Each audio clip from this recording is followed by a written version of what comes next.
Hi, hey, and all those other greetings for adventurers.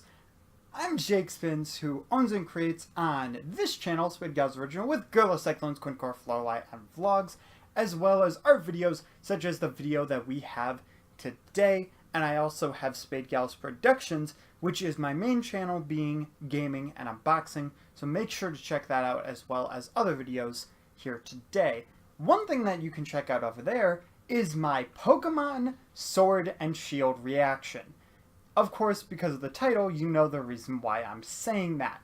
Because a little bit ago, I did do the art closer to the reveal, but a little bit ago, Nintendo had a direct, a Pokemon Direct that was 7 minutes, and they were like, here's Gen 8, and with Gen 8, you have the Galleries region, which is UK type based, and then here's the starters. So I decided that I was gonna do some art of the starters. Now you might be like, oh my god, all 3 in one videos? That's crazy, you've never done that before. Haha, I still haven't. Today we're doing one of those starters. I do have plans to do the other 2, but I already have done this one, and I'm recording the intro before. It's weird. Don't worry about it. But I do have plans to do the other 2, being Grookey and Scorbunny, which we'll talk about in those videos. So, I hope you guys enjoy the art, and I'll see you guys in the art stuff. Alrighty, so here we go, the water lizard type Sobble. My first reaction to this Pokemon was actually pretty great. I thought for a second that this was going to be my favorite Pokemon of the starters, and granted, it kind of is. It mostly is. But there's one Pokemon that I liked a little bit better. But we'll talk about that when that one comes. I was super excited because I was like, at first I was like, oh my god, it's an iguana! We're getting a water iguana Pokemon starter, and lizard is very close to that. So I feel like no matter what, I'm betraying some kind of feeling that I have for what starter to do. But Sobble was actually a pretty easy and fun Pokemon to make. It did have its challenges though. One of those was a little later into this, and the face, not very hard to make. It did cost a few layers. I make it sound like layers are money, but it has a good 3 to 4 layers because of the different colors. The face alone has a good, actually, like 4 different shades of blue, and the head with that little antenna thing, that has like 5 now, because you now have the yellow one. The blue's the same shade as like the cheeks and stuff. And actually, I realized when I was at a Dairy Queen that this one thing, which the Dairy Queen we have is right by a cell phone place. It had that little thing to promote, that little flag thing that looks like the top of Sobble's head. And where they got Sobble, I'm not sure, but I really do like the name. It's very fun. For the eyes, I decided, because if you look at the art, the circles, they are very ovular. What? They're ovals. But I decided that when you look at them, they're a little bit slanted. So I kind of played around with having it just a tad slanted, and I had a little bit of trouble actually slanting it. It was about like maybe 5, and the one to the left, I was like, I don't know, and I kind of had to play around with the rotations a little bit. But it wasn't too bad, and I actually really liked the look of it, even though I only had the inner circle and not both that and the shine in it. The nostrils themselves weren't too bad to make, you know, but I did have a little bit of trouble. And just to let you know, for basically all of this, I left the main part of the head just transparent because I wanted to look at the art, and what better way to look at art than through the character you're making's face? You know, that's the best part, and it really fits because the character, because it's that lizard type of thing, it can camouflage when it's in the water. Which makes me think, oh my gosh, is this going to be a Pokemon with the ability for, if water hits it, if it gets hit by a water move, it either won't affect it, it'll do half damage, or maybe it'll turn invisible, so the next time you do an attack, it'll either miss more often, or something like that, something to that effect. You know, maybe the other person loses the turn if they have a water attack attacking. But this Pokemon has such good potential for what all of its stuff can be.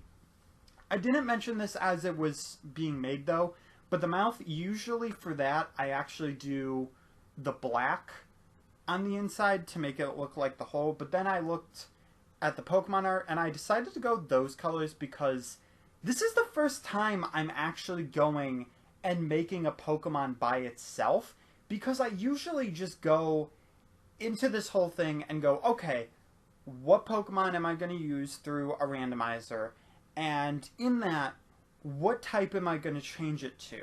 And then I think about it. But this one, I didn't have to do that. I just said, okay, I'm going to make Sobble, and that was the end of it. Of course, though, Sobble has some challenges. Its body is very close-knit to itself, so I had to change the pose a little bit, and I didn't really do too much with shade coloring except for some stuff with the tail. But the arms, they're, in the original art, they're kind of like enclosed to each other, but I couldn't really do that because I don't do the black outlines, so I had to have those out a little bit. And then the legs are kind of, they're the exact same problem. But I feel like I did it in a way where you can tell, but I'm still like a little eh. But to be honest, everything on this whole entire art I'm very happy with, except for how the legs are. But the legs are super weird, and I've never done that before. So that's a to be fair. The art for the pose with the arms out, for some reason, kind of reminds me of Sonic Adventure. There's not really too much of a specific reason. And by the point where I finished the legs, I was just like, okay, well, what's next? And then I realized, oh, it's the tail. This was probably the hardest part other than the legs to do, just because there's so much to think about. Because you have to go on the inside, and there's like whole big loops and stuff. But then you also have to make sure it doesn't double connect, because it's two separate parts. And again, because I don't have those outlines, it was a little bit trickier to do, so I just left a gap in there, and it wasn't too big of a problem. And then I just made it a slightly darker shade so then it didn't clash with the arm. And then I put the dark blue cap on there. And of course, because the head is still transparent, you can see the tail, and it's great. But don't worry, I did not forget to put that off. So, yeah, there's that. And we're actually getting pretty close to the end of this. It's weird. Usually our videos, they take so much longer. It takes like 5 hours, and commentary takes about 20 minutes. Anyway, see you guys in a bit. Alrighty guys, so that is the end of the art with Sobble. Let me know what you guys think in the comment section below. Do you like Sobble? Are you going to choose Sobble? And if not, let me know like or dislike, and I guess if you're going to choose, not who you're going to choose, because we'll be doing this later. If you want, you can say who you're going to choose. Honestly, though, for game-wise, I'm probably going to pick Sword, which a lot of people are actually doing. On Amazon, it's like the top most, like, best-selling game, which is insane because it hasn't even come out yet, and we don't even know the legendaries or what the box looks like. And then Shield is like the 5th best-selling game. So, that's crazy to me. Like, this is gonna be some record-breaking stuff here. And that's really awesome. But here's Sobble, and even though I haven't done the other ones, I do feel like this is one of my better arts, which isn't saying much. And here's the reason why. I'm not being one of those people who's like, oh, I could have done better. The reasoning is because, while Pokemon are awesome, the designs are fairly simple. So, that being said, doing art stuff like this, it's not too tricky because there's not too many details to really think about. It's more about structure. So, you know, in that sense, it wasn't too bad. But if you're doing like poses or something like that, I'm just doing the static Pokemon and that's it. But there's a lot of people that do Pokemon in just the world and different beautiful arts that I could definitely not do. So take that as you will, but there are some pretty impressive people out there, and that's all I'm saying. Hopefully I'm not digging myself into a hole. I've kind of done that a few times. But anyway, though, that's going to be it for the video. So I hope you guys enjoyed, and let me know which one you want next. Probably won't really matter, but hopefully I'll get those both done soon to post. And there is another art video. I was just having commentary issues, so that might be a little bit more blurry than I hoped because of how I had to do it. But, see you guys next time. Keep your toes safe.